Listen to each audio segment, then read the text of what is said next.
연금술사들이 영생을 위해서 금을 만드는 법을 찾으려고 이제 혈안이 돼 있을 때 금을 아예 불로장생의 영약 자체로 제시한 인물이 등장하게 됩니다. 바로 현대 약학의 아버지라고 불리는 파라켈수스입니다. 자, 15세기에 탄생한 이제 파라켈수스는 당대 이제 가장 유명한 연금술사이자 의사이기도 했습니다. 그는 불로불사의 영약을 만들던 중 금을 활용한 영생의 방법을 제시했습니다. 뭐지?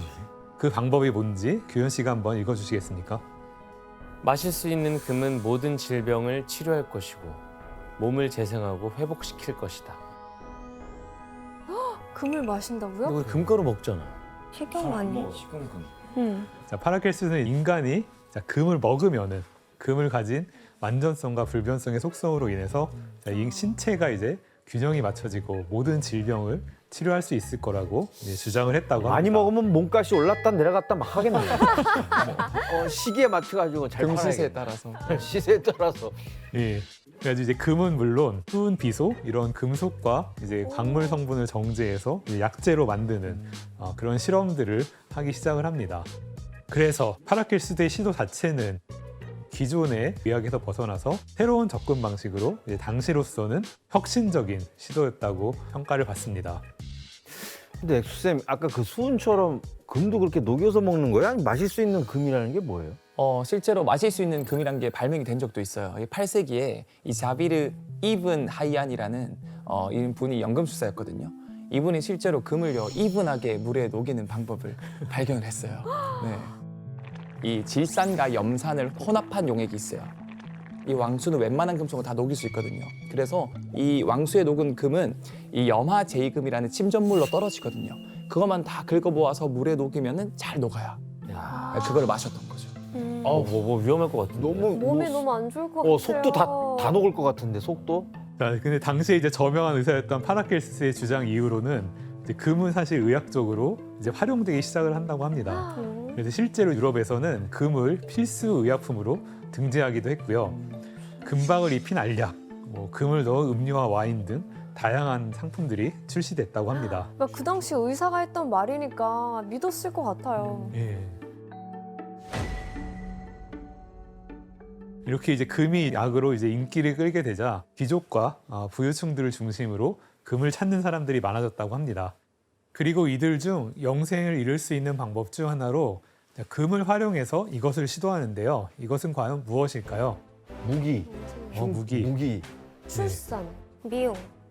네, 맞습니다. 이제 바로 이렇게 늙지 않고 젊음을 유지하는 이제 물질로서 금을 썼다는 겁니다. 뭐 화장품 이런 거요? 네. 그래서 대표적인 인물이 바로 디안 드 푸아티에라는 프랑스 귀부인입니다.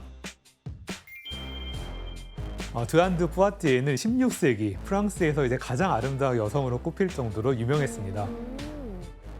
그녀는 너무나 아름다워서 그 모습에 감동하지 않을 단단한 바위 같은 심장은 없을 것이다. 그래서 몇몇 사람들은 그녀의 미모와 잘 다듬어진 몸매, 출중한 사냥 실력에 빗대어 사냥과 달의 여신인 아르테미스에 비유하곤 했다고 합니다. 그럴 수 있겠네. 네.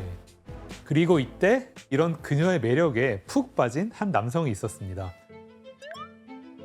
바로 19살인 프랑스의 왕 앙리 2세였습니다. 그래서 앙리 2세는 푸아티의 미모에 반해서 이제 그녀를 애첩으로 들이게 됩니다. 그런데 이제 두 사람 간에는 나이 차가 조금 있었는데요. 과연 몇 살 차였을까요? 왠지 한 20세?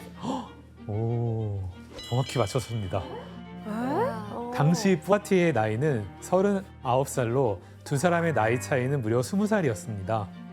와, 와. 엄청난 동안인가 본데? 자, 이처럼 20살 연하의 마음을 사로잡을 만큼 뛰어난 미모를 자랑했던 푸아티의 동안 비결 중에 하나는 바로 금 먹기였습니다. 푸아티에는 이제 금을 함유한 음료를 마시면서 젊음과 아름다움을 유지했다고 합니다. 말도 안 돼. 오히려 안 좋았을 것 같아요. 네, 그런데 2009년 이제 그녀의 유해를 이제 분석을 했대요. 우와. 이제 분석을 해보니까 머리카락에 이제 농도 높은 금 성분이 발견됐다고 합니다. 에? 실제로 먹었구나. 솔직히 근데 금 먹으면 뭔가 부작용으로 뭐 안 좋아질 것 같은데 오히려 네. 그렇지 않아요? 네, 규현 씨 말대로 이제 금에는 독성이 있기 때문에 이제 과다 복용할 경우에 건강에 좀 치명적일 수가 있어요. 특히 우리 몸 안에서 노폐물과 독소를 걸러내는 이제 신장에 이상이 생겨서 뭐 급성 신부전과 같은 질병을 유발할 수 있어서 이제 조심하셔야 합니다. 근데 금가루는 왜 뿌려주는 거예요? 가끔 무슨 고급 디저트. 디저트나 뭐 이런 거에?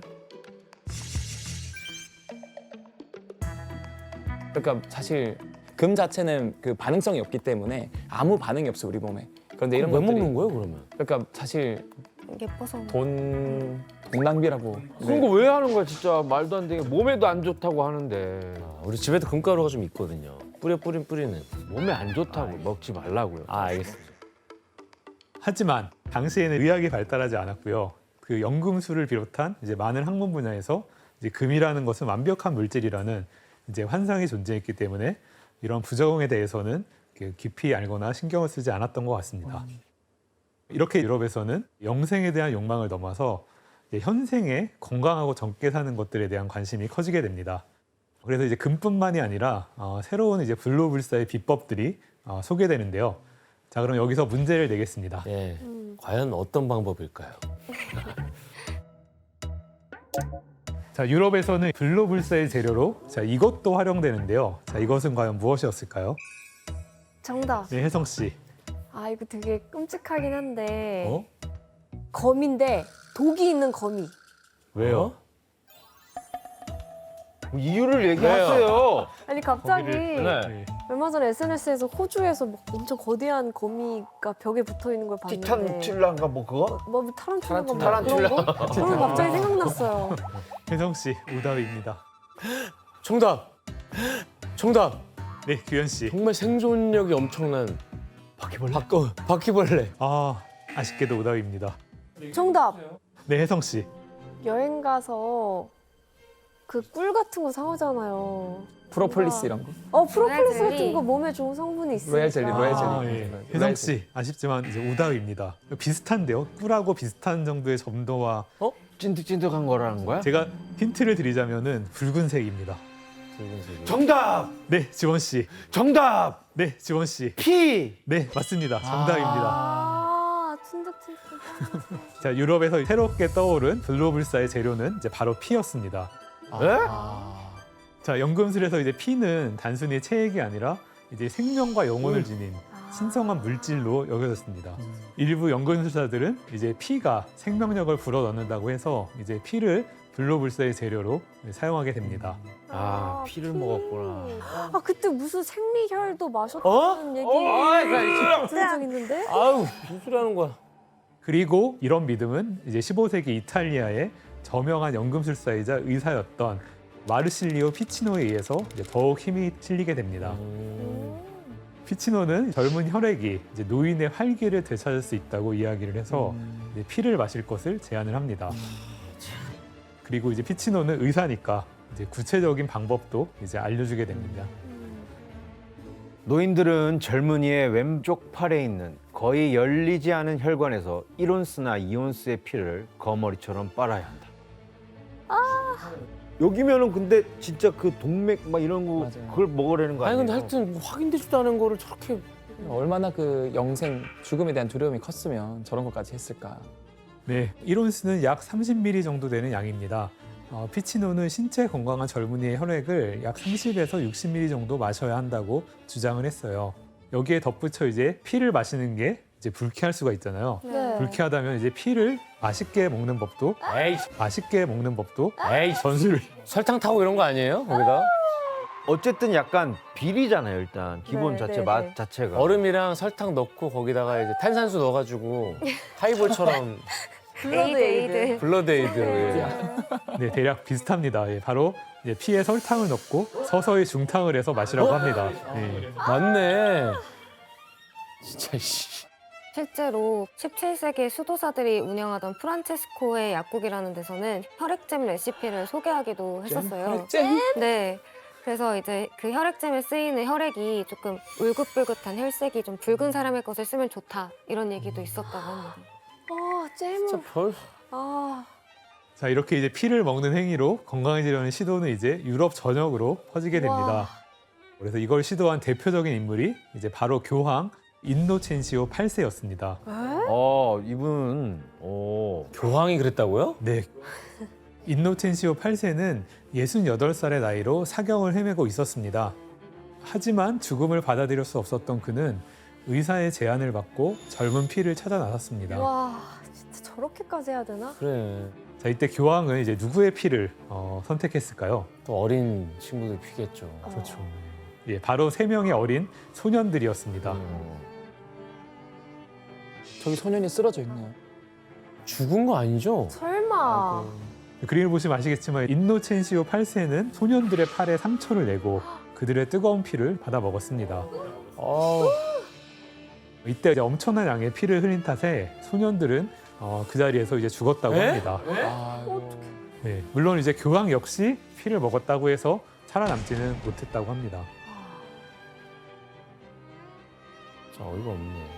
엑소쌤, 지금 피 때문에 사람을 죽인 건데 이런 방식으로 피를 구했던 거예요, 당시에는? 맞아요. 그때 당시에는 가장 쉽게 피를 구할 수 있는 방법이 그때는 이제 단두대로 사형을 당하는 분들이 많았어요. 길로틴. 그렇죠. 그래서 이제 이 사형장에서 대기를 하고 있어 수많은 사람들이. 왜냐하면은 목이 잘린 순간 피가 나올 때 그거를 판매를 했다고 그러고 그 정도로 그때 당시에는 피를 먹는 행위 자체가 영생 또는 장수로 이어진다라는 소문이 파다했었죠. 이때 뱀파이어가 나왔겠네 진짜로. 소설들이 다 이유가 있는 거였네. 교수님 이게 근데 사실 피를 먹는다고 건강에 도움이 될 것 같지가 않은데 실제 뭐 의학적으로는 어떤가요? 예, 당시 사람들의 믿음처럼 이제 피를 먹는 것은 이제 건강에 도움이 되지 않을 뿐더러 이제 오히려 여러 가지 부작용이 이제 나타날 수가 있어요. 대표적으로 이제 뭐 미생물이나 기생충의 감염에 위험이 있고요. 그쵸. 혈액에는 이제 철분이 다량 포함되어 있기 때문에 이제 한 번에 다량 섭취할 경우에는 이제 철 중독 등이 발생할 위험도 있습니다. 진짜. 의사가 문제야? 아니면 뭐 누가 문제인 거야? 네. 이렇게 유럽에서 광범위하게 행해진 이제 잘못된 시도들은 이후 이제 과학과 의학이 발달하면서 점차 사라지게 됩니다. 영생을 살고자 하는 인간의 욕망은 인류 탄생과 함께 시작됐다고 해도 과언이 아닐 만큼 오래됐습니다. 자, 이런 영생에 대한 오랜 바람을 짐작할 수 있는 것이 바로 고대 이집트입니다. 고대 이집트인들은 이제 죽음 이후에도 삶이 계속될 수 있다고 믿었고 때문에 이들은 현재의 삶보다는 죽음 이후에 영생하는 방법에 대해서 많은 고민을 했다고 합니다. 와, 신기하다.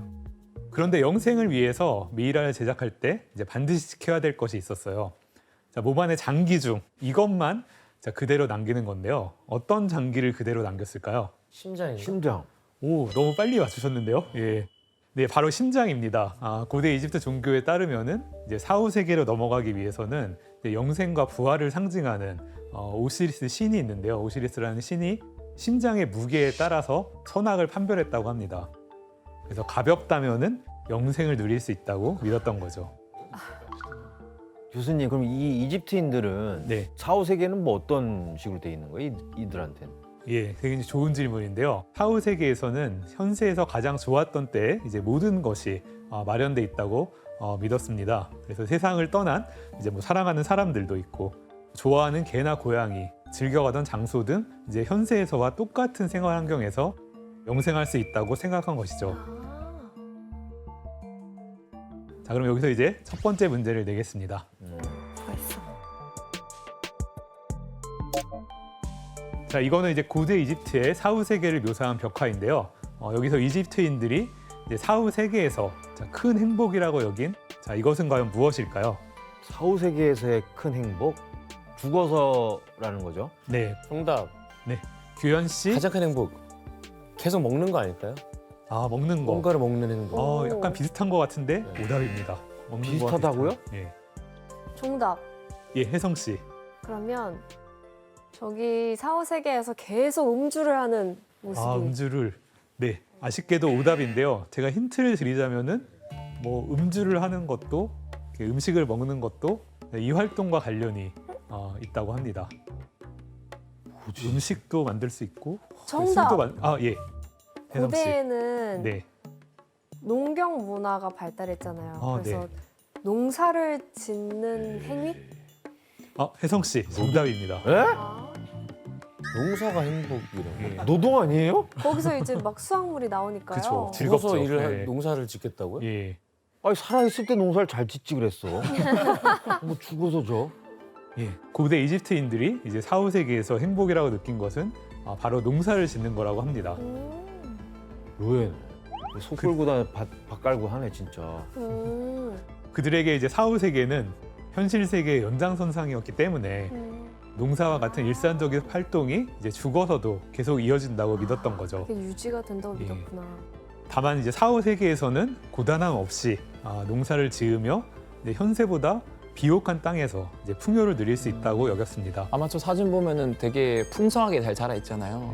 그래서 그때 고대 이집트에 가뭄이라든가 홍수가 많았기 때문에 네. 아마 천국에서는 그런 가뭄 홍수 없이 그런 그냥 영혼이- 뿌리는 대로 잘 자란다. 뭐 그런 느낌이 아니었을까. 예. 이처럼 이제 고대 이집트는 이제 죽음을 받아들이고 4, 5세기에서의 영생을 준비해 나갔습니다. 그 윤소혜 씨 고대 이집트와 중국 외에도 또 이렇게 영생을 꿈꾸는 나라가 따로 있나요? 또? 네, 또 있는데요. 이제 기원전 2000년 무렵에 이제 메소포타미아에서 영생에 대한 소망을 담은 신화가 있었는데 그게 최초의 영생 신화로 알려진 이제 길가메시 서사시라는 거예요. 대충 줄거리는 이제 길가메시라는 주인공이 반신반인인 인물인데 인간 친구의 죽음을 목격해요. 그래서 충격을 받아서 영생의 비밀을 찾아서 떠나는 그런 이야기가 주된 내용이고요. 이 외에도 이제 그리스 로마 신화에 나오는 그 티탄이라는 존재도 불로불사의 존재고 세계 각국에서 조금 다르기는 하지만 되게 영생에 대한 신화들이 많아서 사람들의 영생에 대한 바람이 오래됐구나라는 걸 알 수 있어요. 가수 중에는 허영생 씨가 좀 약간 영생에 대한 근데 허해서 안 돼요. 아 그래요? 네. 허안된 꿈이어가지고 안타깝네. 영생이 힘들어요.